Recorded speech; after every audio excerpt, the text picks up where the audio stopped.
BPSC TRE 4 परीक्षा की तैयारी करने वालों के लिए भारतीय संविधान की प्रस्तावना एक बेहद जरूरी टॉपिक है।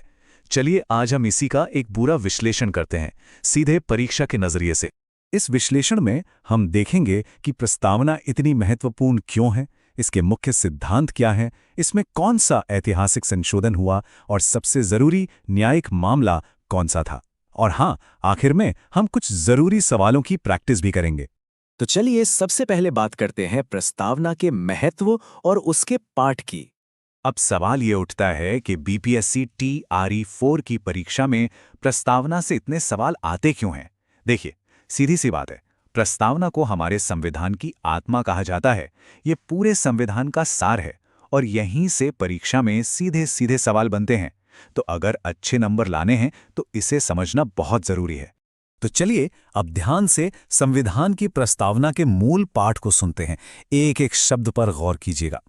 हम भारत के लोग भारत को एक संपूर्ण प्रभुत्व संपन्न समाजवादी पंथनिरपेक्ष लोकतंत्रात्मक गणराज्य बनाने के लिए तथा उसके समस्त नागरिकों को सामाजिक, आर्थिक और राजनीतिक न्याय, विचार, अभिव्यक्ति, विश्वास, धर्म और उपासना की स्वतंत्रता, प्रतिष्ठा और अवसर की समता प्राप्त कराने के लिए तथा उन सब में व्यक्ति की गरिमा और राष्ट्र की एकता और अखंडता सुनिश्चित करने वाली बंधुता बढ़ाने के लिए दृढ़ संकल्प होकर अपनी इस संविधान सभा में आज दिनांक 26 नवंबर 1949 ईस्वी को एतद द्वारा इस संविधान को अंगीकृत, अधिनियमित और आत्मार्पित करते हैं।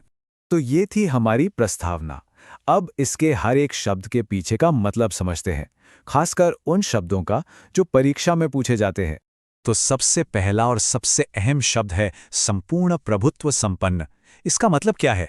सीधा सा मतलब है कि भारत अपने फैसले लेने के लिए पूरी तरह से आज़ाद है, चाहे वो देश के अंदर के मामले हों या बाहर के। हम पर किसी भी बाहरी शक्ति का कोई दबाव नहीं है। दूसरा शब्द है समाजवादी। ध्यान दीजिएगा, ये शब्द 42वें संशोधन के बाद जोड़ा गया था। भारतीय समाजवाद का मकसद है कि आय की जो असमानता है उसे कम किया जाए और सबको आगे बढ़ने के बराबर मौके मिले। इसके बाद आता है पंथ निरपेक्ष, जिसे सेक्युलर भी कहते हैं। इसे भी 42वें संशोधन से ही जोड़ा गया था। इसका मतलब है कि हमारे देश का यानी कि राज्य का कोई अपना धर्म नहीं है। सरकार की नज़र में सभी धर्म बराबर हैं और वो सबके साथ एक जैसा व्यवहार करती है। अगला है लोकतंत्रात्मक गणराज्य। इसमें दो शब्द छिपे हैं। पहला लोकतंत्रात्मक, जिसका मतलब है कि सरकार को कौन चुनता है? हम और आप यानी कि जनता। और दूसरा है गणराज्य, जिसका मतलब है कि हमारे देश का जो प्रमुख है यानी राष्ट्रपति, वो किसी राजघराने से नहीं आता बल्कि उसका भी चुनाव होता है। अब बात करते हैं उन 4 महान आदर्शों की जिसका वादा हमारी प्रस्तावना करती है: न्याय, स्वतंत्रता, समता और बंधुता। और यहीं पर एक बहुत जरूरी सवाल बनता है, न्याय कितने तरह का है? 3 तरह का, सामाजिक, आर्थिक और राजनीतिक। इसे याद रखिएगा। तो ये थे प्रस्तावना के मूल सिद्धांत। लेकिन क्या ये हमेशा से ऐसी ही थी? नहीं, इसमें एक बहुत बड़ा बदलाव हुआ था। चलिए उसी ऐतिहासिक संशोधन को देखते हैं। साल था 1976 और संशोधन था 42।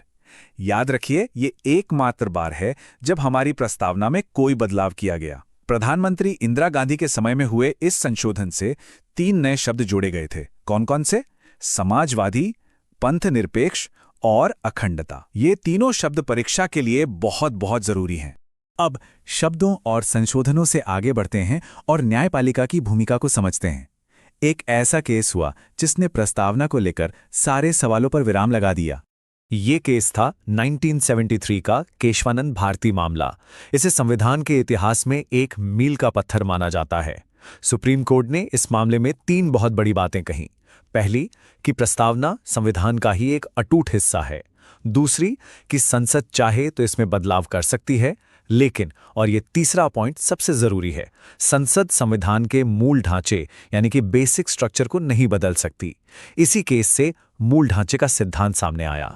तो हमने सिद्धांत समझ लिए, ऐतिहासिक संशोधन देख लिया और न्यायिक मामला भी जान लिया।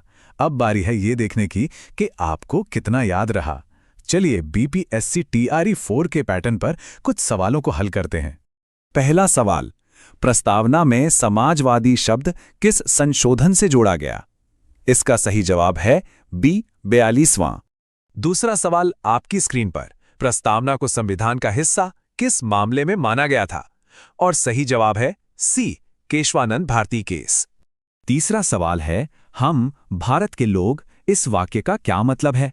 इसका सही उत्तर है सी, जनसत्ता की सर्वोच्चता, यानी कि संविधान को शक्ति भारत की जनता से ही मिलती है। चौथा सवाल, प्रस्तावना में कितने तरह के न्याय की बात की गई है?